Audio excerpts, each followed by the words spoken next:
How's it going, my dudes? Welcome back to another video. Today I'm going to showcase my water team, and this is the level 70 Fire Labyrinth run. I'm going at about 3 minutes plus, and I think that is not bad. Now, what I really like about this team is it has a very good mix of survivability and damage. And not only that, but the skill gauges are also really low, so it tends to cast very frequently, and it also runs on almost perfect synergy. So the team works for me, and I hope it does for you as well. Let me try to quickly explain how this works. I should preface that you don't need to use Alice, you can use Sonya. In fact, I think Sonya is going to be a much better option because Sonya does a lot more damage. And not only that, Sonya also doesn't have some kind of requirements like while your HP is above a certain amount, then you have some bonus attack, stuff like that.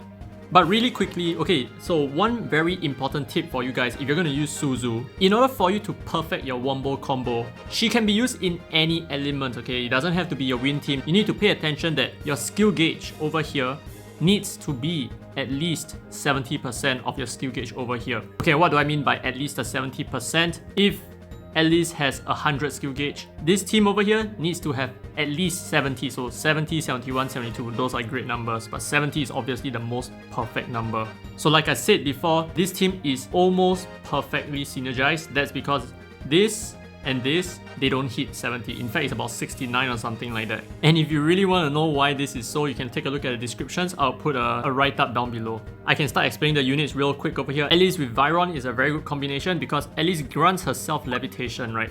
Look at her skill over here. You grant levitation to yourself. And not only that, Viron, everyone knows what he does. You grant yourself Pierce. So levitation plus Pierce is really good for characters with aura-like abilities.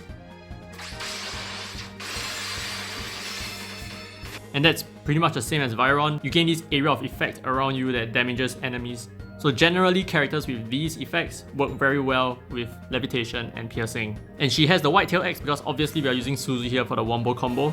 And then we can move on to Suzu's team. And the reason why Mia is here is because Mia has one of the lowest skill gauges in the game. Okay, apart from like the Blobbles, who has 240. Mia has 250, which is crazy. Really good for lowering the average skill gauge. And I think she works really well with Suzu because now Suzu can take a lot more turns, which means that my Alice can take even more turns. And the weapon that Suzu is going to be using, Hermit's Staff, and it grants 50% attack to all water units when your HP is at least 60%. And now moving on to the third unit over here, we have Liesel, who I lucked out and got her to level 100. So she's just my cookie cutter healer slash attack buffer. It's quite important that she has an attack buff because I'm using stuff like this. While this unit has an attack buff, you add 20% attack to all water units. So that would be some extra DPS as well. And of course, I'm going to give her the Orochi Sword because I have a Viron. And paired up with Liesel is going to be Faf. I've talked about Faf before and how I'm going to use him. He's going to be extremely crucial for this team because my team is going to revolve around having huge sustainability and having kept out HP most of the time. And if you notice on Alice, she does have a requirement where she has to have at least 80% HP in order to gain some extra attack buffs. So here's where Faf is going to be very handy. While he has buffs, he takes damage in place of all other allied units, and you add 80% to your fire resistance. So whenever he is buffed, he will be able to tank every attack and be almost invincible to fire type attacks. And not only that, he even has a passive bonus of 8% fire resistance. And also, on top of that, if you're going to run him as your main, whenever he gets hit, he gets more and more resistance. Okay, but the reason why I don't want to run him as my main is because resistance, unlike attack buffs and skill damage buffs, are not additive. They actually decay exponentially, where if you have 80% fire resistance and then you top it off with another 50% fire resistance, the change is actually going to be just another 10%. You're actually going to be from 80 to 90%. It's not 130% fire resistance. This is good enough. I don't really need his main. He also has 12% on one of his passives as well. So this is the team. Let's take a look at the weapon cost real quick. The Hermit's Staff. And then this one, this is actually quite an important item, the Uninscribed Bow Core. Okay, so whenever your combo reaches 40, for the first 10 times you add 5% to the skill gauge of this unit. This is going to be super crucial. You're going to see why. But generally speaking, having more skill gauge on your Suzu is always going to be a good thing because if Suzu takes more turns, then your leader unit gets even more turns, right? But the reason why I'm using this is because of mechanical reasons. So let's take a look at the run. Now, by right, after Suzu takes a turn here, she would be able to catch up because she has less skill gauge requirements even after boosting the leader by 30%. But because of how the game works and the mechanics and how the initial flip really makes a lot of difference in your skill gauge, unfortunately what you're going to see here is, yeah, it doesn't sync that well. So that's why I need an uninscribed bow. That bow itself is going to be able to help me right, if I hit that 40 combo, Suzu would then be able to take the first turn. So unfortunately, until I get that 40 combo, I might need to rely a little bit on luck for it to trigger first. So as you can see over here, at least still went ahead first. That's because I didn't get the 40 combo, but now you will see that I'm gonna pick it up. There you go, 40 combo, I gain a little bit of skill gauge, and from here onwards, you'll see that Suzu will take the turn first, followed by my Alice.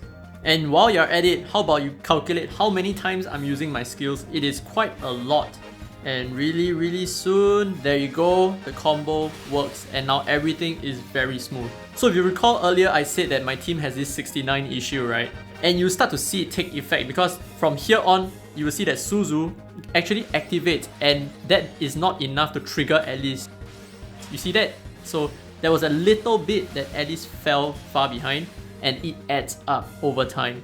So if your efficiency is less than 70, then you will have this problem. But I mean, it's not really such a big deal, especially if you're gonna clear the boss so quickly, right? I think like if you clear this in 3 minutes, you're not gonna see it get exponentially more and more problematic. Like now, I probably need like 1 extra flip before I can use my skill again, and it's gonna be like this for probably 1 or 2 more skills. And then of course it gets worse from there, but I think by the time the boss is already dead. So if you take a look at my HP above, it's pretty much kept up all the time because my units, you know, they cast a lot of skills, and when they cast skills, they actually buff my team as well. And when they buff my team, Faf is just going to protect my team, and at the same time, Lisa is going to heal my team. Now, the EX Golem boss is going to be arriving really soon in about 1 or 2 months time. So I highly recommend that you build a water team ASAP. You can follow my skeleton over here. This works really well. I'm quite happy with how it turned out to be. And being on element reduces the incoming damage that you receive by 50%, and you increase the damage that you deal by another 50% as well. So this is going to be really crucial if you're going to take down a boss that has 60 million HP and does a ton of damage. Hope you enjoyed the video, guys. If you did, leave a thumbs up. It really helps the channel. This has been free to play, by the way, and as always, I will see you in the next video.